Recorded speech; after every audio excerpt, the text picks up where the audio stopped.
Hello and welcome back once again to core economics.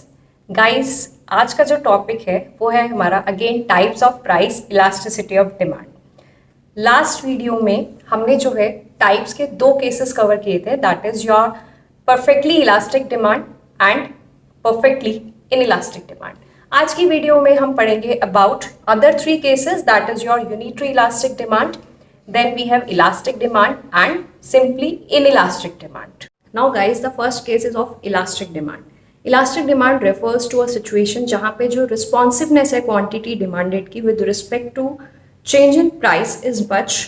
कहने का क्या मतलब है, जैसे कि अगर प्राइस में थोड़ा सा भी चेंज होता है तो जो क्वांटिटी डिमांडेड है वो काफ़ी जल्दी जो है वो इंक्रीज होगी या डिक्रीज होगी with respect to the price of the commodity. Generally इस टाइप की जो डिमांड है which is elastic in nature हम देख सकते हैं in case of luxury commodities या फिर ऐसी कमोडिटीज़ जिनके बहुत सारे सब्स्टिट्यूट्स मार्केट में अवेलेबल होते हैं।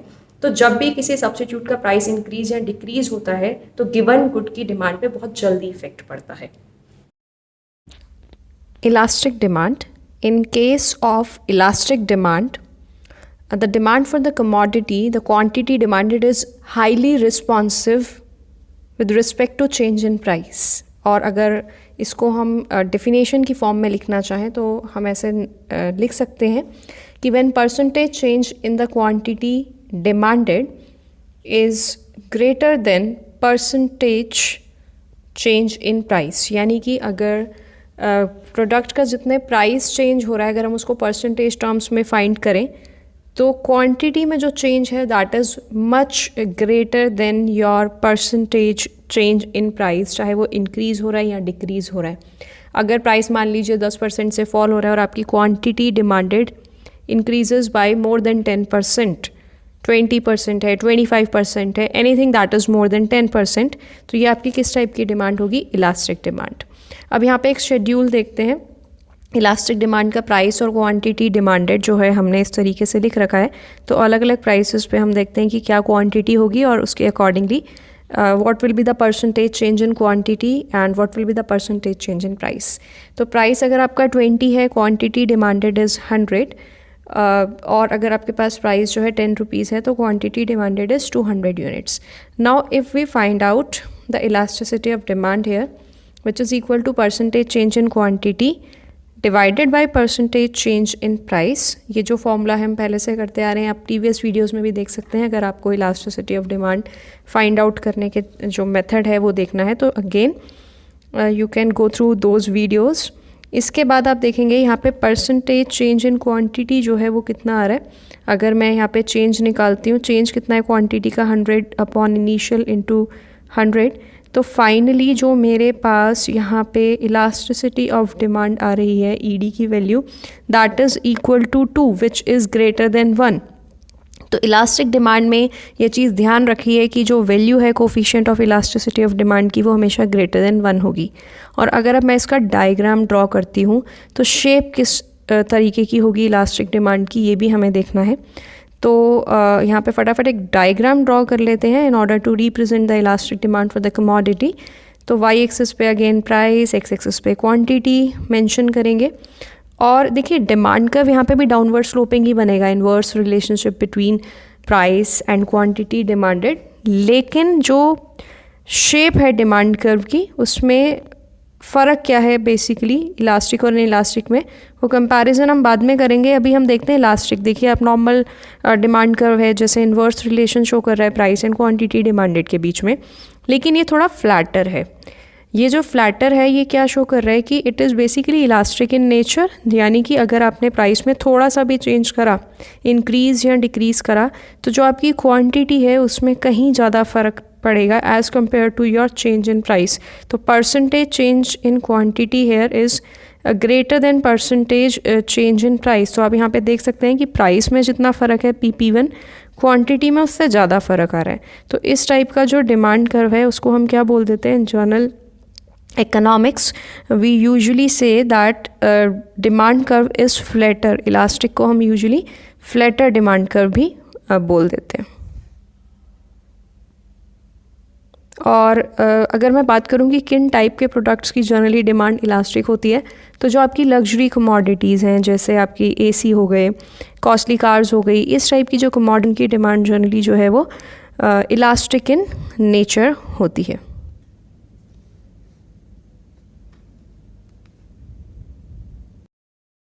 नेक्स्ट जो हमारा केस है that is inelastic demand. In elastic मैं आपको पिछली वीडियो में भी समझा चुकी हूँ, यानी कि ज़्यादा इफेक्ट ना पड़ना प्राइस का।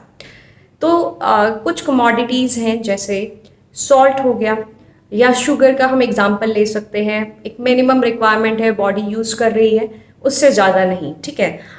इवन हम इसमें असेंशियल मेडिसिन को कंसिडर कर सकते हैं, एलपीजी गैस को कंसिडर कर सकते हैं, जहाँ पे प्राइस का जो इफेक्ट है क्वांटिटी पे वो बहुत ज़्यादा इफेक्टेड नहीं है। तो in such type of commodities जहाँ पे कहते हैं कि percentage change in quantity is less than percentage change in price, तो ये किस टाइप की डिमांड है? Inelastic in nature. बहुत ज़्यादा रिस्पॉन्सिवनेस जो है डिमांड की with respect to change in price नहीं है इस केस में।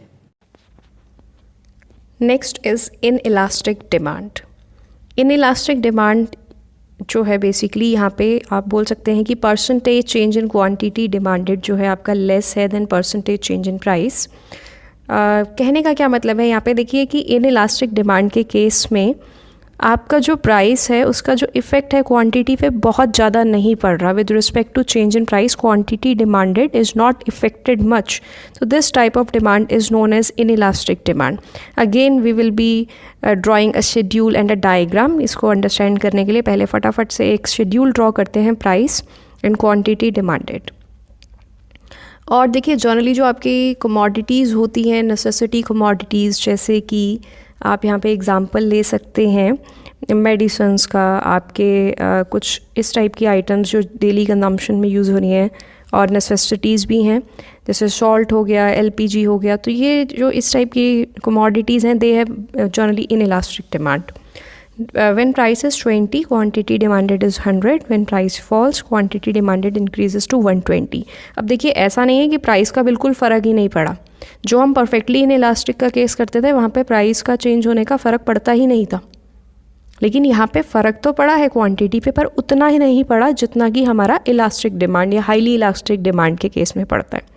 अब मैं फिर से अगर फॉर्मूला यहाँ पर पुट कर दूँ इलास्टिसिटी ऑफ डिमांड के लिए, percentage change in quantity upon percentage change in price, तो हमें क्या देखने को मिलेगा यहाँ पे? देखिए परसेंटेज चेंज इन क्वांटिटी आप निकालेंगे तो जो चेंज आ रहा है आपका क्वांटिटी में that is 20 upon initial into 100। तो जब आप इसको फाइनली फाइंड आउट करते हैं तो आपका परसेंटेज चेंज इन क्वांटिटी आता है 20% यहाँ पे निकल के।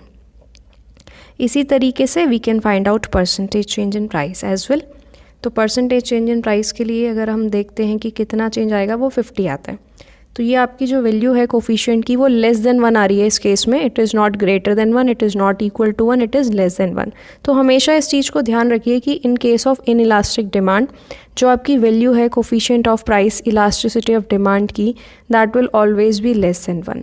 अगेन डायग्राम पर आते हैं। प्राइस जो है आप वाई एक्सिस पे रिप्रेजेंट करेंगे और एक्स एक्सिस पर आएगा हमारी क्वांटिटी डिमांडेड।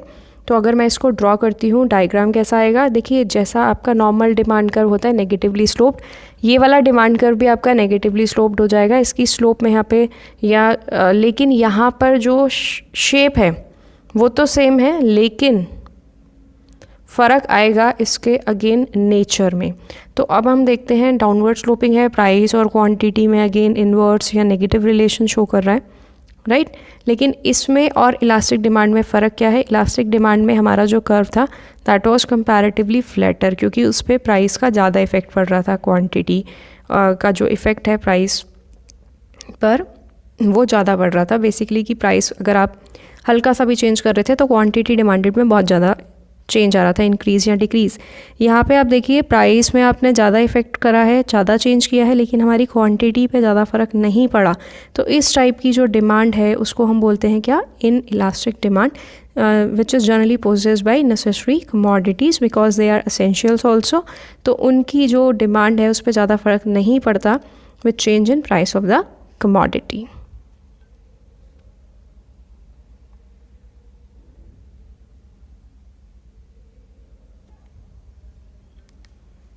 ये जो हमारा तीसरा केस है that is unitary elastic demand.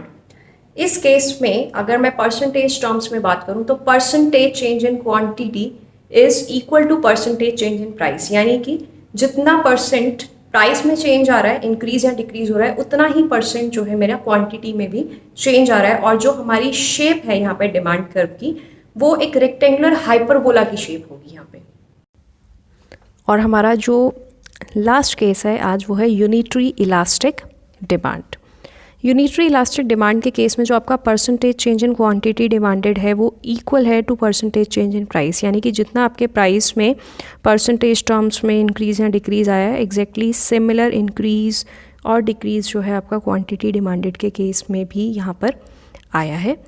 तो both remains same. Again will be using a schedule and a diagram to explain this concept of unitary elastic demand. Price और क्वांटिटी डिमांडेड का relation देख लेते हैं यहाँ पे किस टाइप का होता है यूनिटरी इलास्टिक डिमांड के केस में, और उसके बाद हम ये भी देखेंगे कि कोफिशिएंट किस टाइप का होता है यूनिटरी इलास्टिक डिमांड में। देखिए यहाँ पे प्राइस जो है will start with price of 20 and उसके बाद प्राइस गिर के यहाँ पे कितना हो गया 10। क्वांटिटी डिमांडेड पहले 100 था, अब हो गया ये 150, मतलब प्राइस में चेंज आया, साथ में क्वांटिटी में भी चेंज आया। इलास्टिसिटी ऑफ डिमांड निकाल लेते हैं, वही percentage change in quantity upon percentage change in price करके यहाँ पे भी, और फिर देखते हैं कि हमारी जो फाइनल वैल्यू है वो क्या निकल के आती है। Percentage change in quantity upon percentage change in price.